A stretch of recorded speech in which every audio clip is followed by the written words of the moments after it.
I am the Druid Chef. Welcome on this fantastic journey of Celtic food.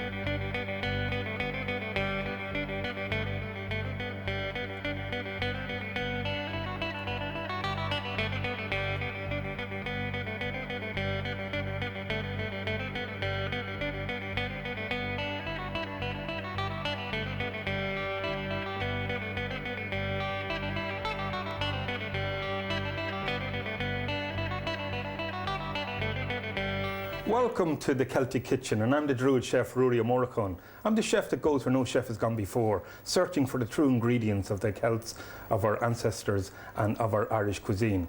And lots of different dishes that we can bring to you with stories, with the history and also with the linkage within the culture. We're looking at the pottery, the music and also the folkloric tale of this great land. Let's have a look at the ingredients I have in front of me. And we have our lovely Irish lamb, and that's our dish today that we're going to be doing, our shamrock lamb. Bringing in as well our potato, our nice turnip, and all these lovely garlic, our Breton laws ingredients, which would be our oatmeal, our nice cheeses, our flow of green, and all these array of lovely exotic and Irish ingredients in front of us. Just going to cut the lamb into half.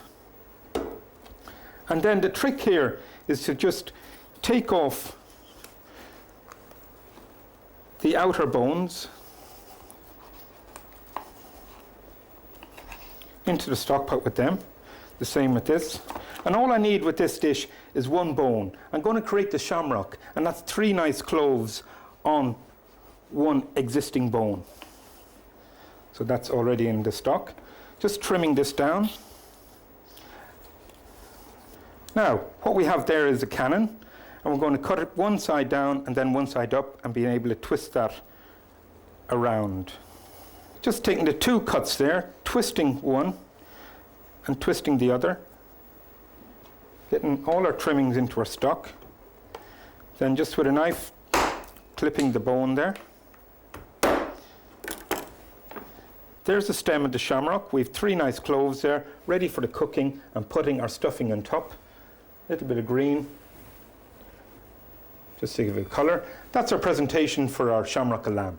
And what would go with this lovely shamrock lamb but our mountain goat's cheese potato? An ordinary potato I've peeled, I've shaped it into a cylinder size, and then I've sliced it up, blanched it, and that's ready for my little preparation. What goes with that but garlic, a little bit of goat's cheese, and also some green herbs. And they're the colours that we're looking at when we talk about Crowpatrick down in Clew Bay near Louisburg and Mayo, and all the lovely colours that come through the mountain during the summer months. You have the yellow, the green, the brown, all these rustic colours, and that's what we're looking to imitate here with the actual potato dish. A little bit of garlic into our tin, and then I just start getting our potatoes and lining all these up in a cylinder shape, and that's what I call the circular food. All the ingredients here in a circle shape format, and then being able to put a little bit of herbs and things like that into. A little bit of goat's cheese, and that will melt right through the potato during the cooking. Also, it will thicken the cream as well, and it will add its own unique flavour. Goat's cheese is a lovely cheese to use in the potato. Okay, we just chop our herbs, a little bit of choppy again, just running the knife through that, and that's all the skill of a chef. A little bit of St. Patrick's blessing, I say myself, just to put the green in there, and all those colours will come out in the cooking. Now, more potatoes, and then I'll season this up, and that's ready then for the oven. Now, just one to go on top, a little bit of my salt, and then some pepper. Then I'll just take some cream. Double cream has been used here today. And then a little bit of the green. Okay, and that there is our goat's cheese potato. Our lovely goat's cheese, our cylinder potato, our cream, our seasoning, our St. Patrick's blessing as well, is all the ingredients combined, ready for the cooking. The next ingredient to go on the plate is our turnip. And it's not just an ordinary turnip, it is a tower of turnip. Now, that's how we started off. I cut the turnip into 4, that is a quarter, and then I start shaping that into a tower shape. Here's one that I've done and blanched off earlier, and just to hollow that out with a nice Parisian scoop. I just take part of the turnip here, take that out, a little bit more, making room for our nice spinach. And that's ready to receive the spinach. Having done the turnip like a tower, and that's what I tried to emulate on this plate, we need the stuffing, and it's a lovely bold green stuffing that we're looking to put into that. That is our spinach a la creme. I have some shallots here that I cut in half. I'm just going to slice them down like this, and then across, and ready to give it the final action with my chopping knife. Wait and you see how it falls apart there. Give me nice little pieces of shallot ready to go with the nice spinach. Okay, that again into the stock pot. Little bit of spinach in there. Lovely, lovely. All that lovely spinach that will melt down. Lid back on. And then in the other pot, I'll just add a little bit of butter. And then in with my garlic and shallots. And again, if it's too hot, just a little drizzle of water, and that will get the flavours going. Just turn that down. The spinach will start cooking, and then I will add that in with the shallots, ready to go. Okay, all we need in that now, some cream. And let that reduce down, and that's that done. If we have a little look, we have our spinach, we have our shallots, our garlic, our nutmeg, all ready for our filling. So just take a little bit of this, and in that will go. And that's our little tower ready as a garnish. All right, as we've prepared the shamrock lamb, one of the important ingredients or elements of this dish will be the topping, and that is our lovely croûte, our green croûte. And just cutting the shallots across with my big knife. The flavours of the land, the bottle green, the Irishness all about these lovely flavours. One little knob, breaking that down. And that will give it the nice moistness that we want for the lamb. And then when we bake that off in the oven, it will harden up and get a nice crust on it. Okay, the last two ingredients are our pepper. Again, seasoned to taste. Now we're back to the lamb to do a little more work on this. This is our shamrock lamb, our 3 lovely cloves on our bone, ready to be seasoned and then sealed off in our frying pan. And then we need just 1 little knob of butter, and that gives a lovely nut brown effect into that. Okay, our nice lamb just going in.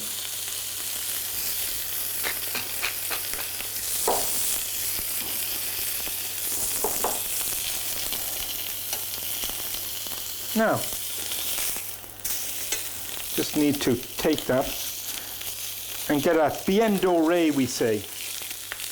That's golden brown. So there's our 3 little noisettes, 1, 2, and 3. We'll shape them up nicely, ready for the oven. And again, what do I like when I'm cooking meat? I like to enhance the flavour and also to give it a little aromatic quality. So I just have my carrot.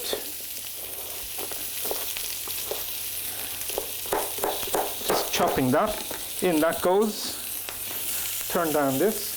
Then I have a clove of garlic just going in, and a little bit of onion. Lovely. Then some fresh herbs and a little bit of thyme.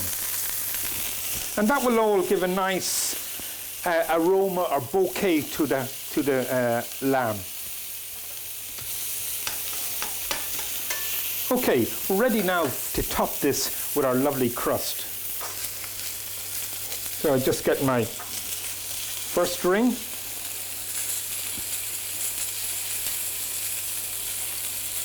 Let that go down.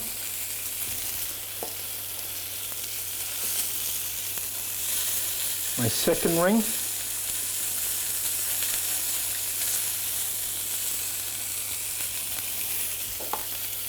And then my third ring. As the 3 cloves on the shamrock, just fill them up. Get them there together.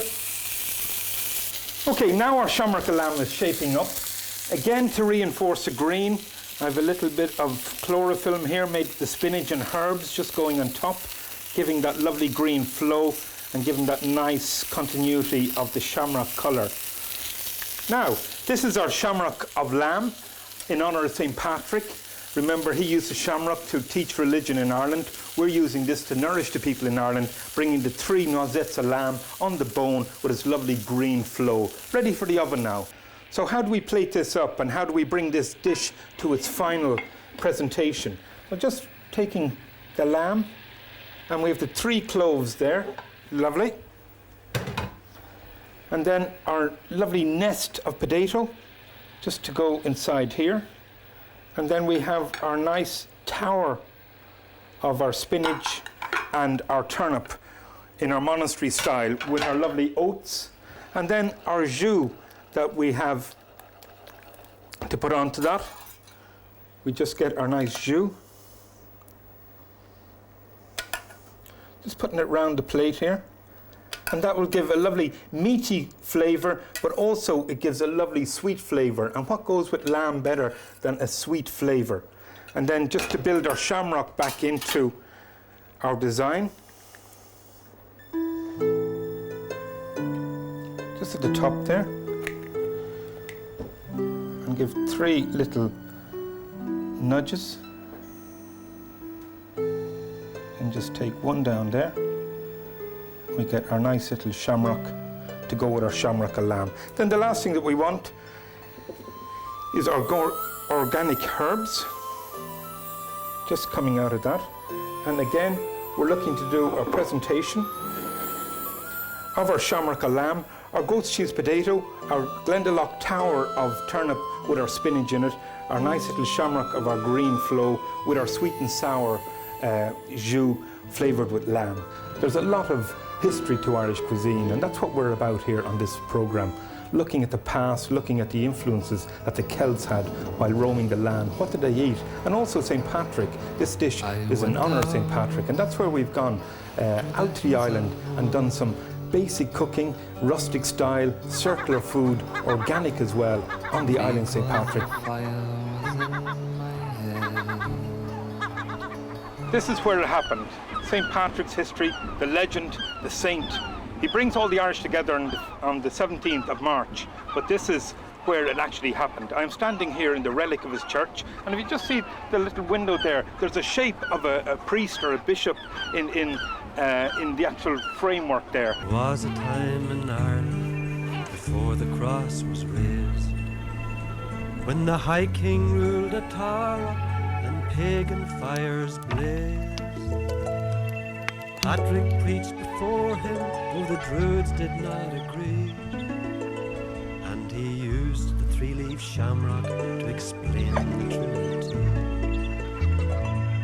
Being the Druid chef as well, you know, in my history and in my research, looking at what St. Patrick did, that's where it kind of ended for the Druids, because he came with a stronger theme, he came with the knowledge of Christianity, and he came with the energy to bring the Christianity to Ireland. It gives me great pleasure just to be standing here. Among rocks, it's windy, you know, the green, the growth, the birds are singing, but this is the exact place where St. Patrick brought Christianity to Ireland.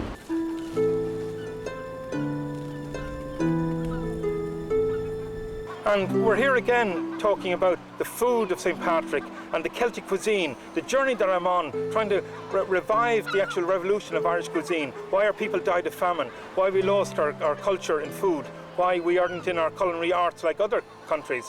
Well, all during the time that St. Patrick was here, you know, monasteries were built, and that's a style of food that you'll see within the Celtic cuisine, where the monastery style food, the monks had the skill of harvesting from the farm, of slaughtering of the beast, and able to feed all the people working in the monastery at that time.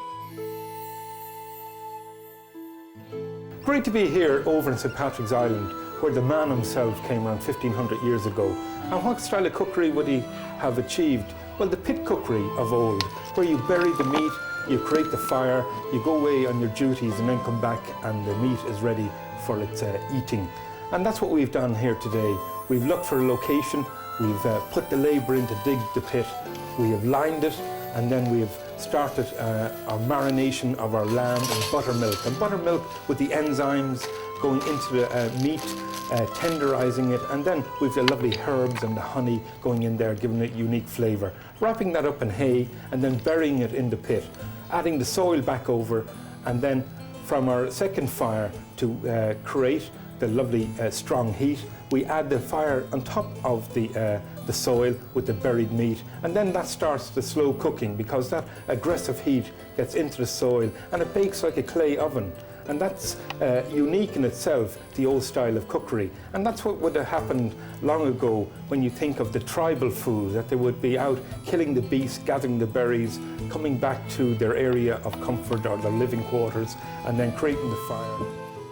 Okay, we're just preparing the lamb, and it's a leg of lamb, but we've boned that out. And in the leg of lamb, we have 3 cushions, and I have a little side cushion here that I'm just going to remove some of the fat with my boning knife. And what I want to do there is just to score it a little bit and then get some nice seasoning into that before we put it into the marinade. And the marinade, what we're using is honey and the lovely, lovely buttermilk. And that is an old Irish ingredient that was used long ago. Also it's used in the bread and all that, but it gives a great tenderization. The enzymes in the milk gives a great tenderization to the lamb. So just all the little pieces away, so that we have a nice joint of lamb ready for the cooking and no unnecessary bits in there. Okay, so that's the lamb there. We just put that into the marinade. And again, what we have with the marinade is our juniper berries, our garlic, our lovely herbs, and some honey in there to give it a sweetness. Okay, I'm very, very excited here out in St. Patrick's Island, and this is a challenge of mine to cook this lamb in the pit. We've dug the pit, we've lovely rocks there, we're ready to go. And what have we got in our container but our lovely lamb? And I put buttermilk, an old Irish ingredient that'll work like yogurt, tenderizing the lamb, bringing in the flavours, and also you have the garlic, the juniper berries. These things would have been available long ago with when St. Patrick was here, the wild garlic, the berries, hunter, gatherer, and also you're looking at the herbs as well, bringing in the provincial flavour for the lamb. All these flavours go well together, but our secret that we're going to do with the pit cooking is to roll this in honey and hay, and then into the pit it will go. So what have I got? I have a little bit of honey just going into my bowl, and then I have my hay. Sorting that out, getting a nice piece of lamb, put that into the actual hay, and what that does is protect it and gives it another coat before the fire gets into it. A little bit of seasoning all the time, so the sea salt that I have here, and that's the magnesium of the ground, bringing some nice flavours. And also we have our black pepper just going in there. Now another bit of hay, just over like that. And what we're looking at is, with the hay, you might think it's strange, but all that is a protector. Once the meat is cooked, we'll pull that away, clean the meat up, and then we're ready to carve. Plus all the fusion flavours of the honey, the seasoning and all has gone into the lamb. So just wrap it like, very, very simple.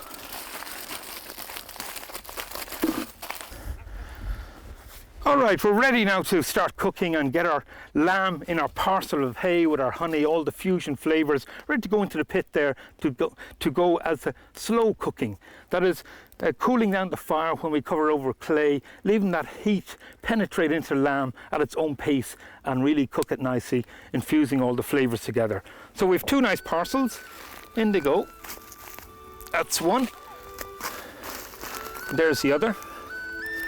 And now we just cover all that over and get some heat on top of it, and then we start putting our clay back into the pit. And that will take maybe 1.5 to 2 hours to cook, and then we can test that and see what the result is. All fires blazing, our lamb is in the pit, cooking slow as I explained before with the hay, the honey, but we need something to complement that. So I have a bowl here, again stainless steel that we're looking at. I get my nice eggs, so I just start cracking that in, lovely jubbly. Just 1 egg in, the first egg. And here I am, just on the island, really trying to cook up a fashion. I'm against the elements of nature, and just a little bit of mixing there the nice egg, lovely jubbly, just giving that a nice little mix in my stainless steel bowl. And then what I want to do is just add in my flour, my oats, my little bit of herb just going in there. So I'll just mix that in. That will make a paste.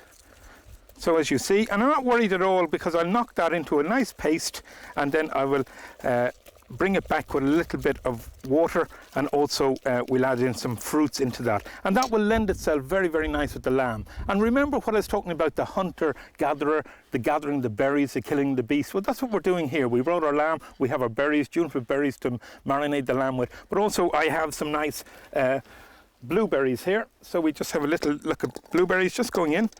And they would be the berries of old, if you say the Smera Dova, the actual little berries of the laneway, or the blackberries we would talk about. So that's the little mix, and we're talking about farm product. We're talking about the eggs, we're talking about the oatmeal, and also the little bit of flour just to thicken that quite nicely. Okay, we've made our pancake, now it's time to cook it, and the proof of the pudding is in the eating. I have a nice pan on there. I've set up my nice grill, just a little bit of oil just going into the pan, and slowly I will cook this.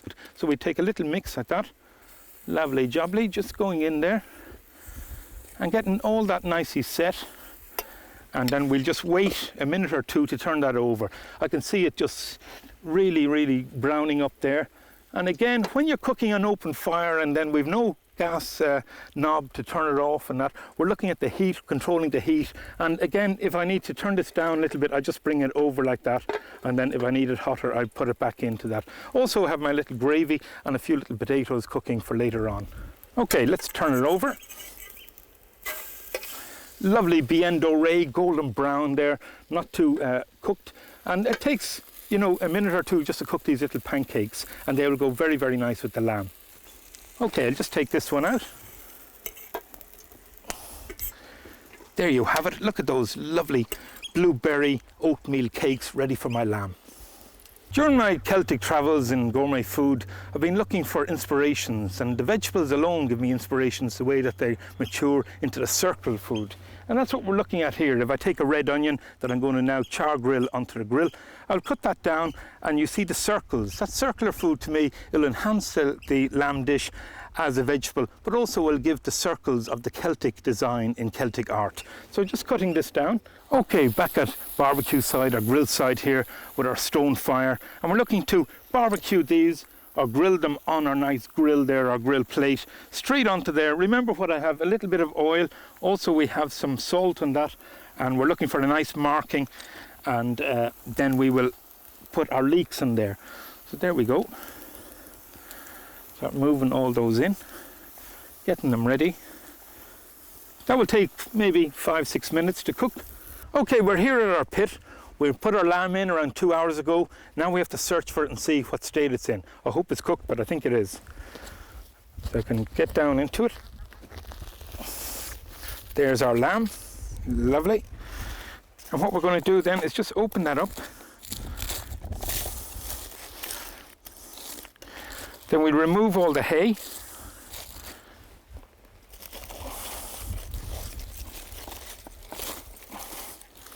Get to our meat. There's our meat, just coming. And I give that a nice clean up, and then we're ready to make our sauce. Then we're just going to get our lamb, lovely and tender. And all I want is 2 or 3 nice slices. Remember that we cooked this in hay, unheard of really, but it's the way that they used to do it long ago. And cooked with the buttermilk and also the juniper berries, flavoured with the garlic, and really brought to a slow cook in our pit. And long ago, that's what would have happened when you have the animal that was deboned or else barbecued, put onto the slow pit cooking, and then the tribe will come back to eat that later on. Okay, we need to get some nice herbs and vegetables. So just putting those in there. And these are our charred vegetables, our leeks, and our circles of our onions, all dressed with honey and a little bit of oil. Super indeed. And then we're looking at our little baby beetroot that we char grilled, bringing that nice flavour. And that's our tunica berry and our lovely red currant jelly with our lamb jus. And then the last thing, and I call it myself, because we're on St. Patrick's Island, our St. Patrick's blessing, our greenery. And this is what it's all about, ladies and gentlemen, when you're looking at our rustic style food. You can't get better than that. That is our lamb, our buttermilk, all these flavours of old. Our beetroot, one with the land there, our onions with our Celtic circles, our nice herbs that we gathered from the wild. And I give to you, on a plate, on St. Patrick's Island, Celtic cuisine.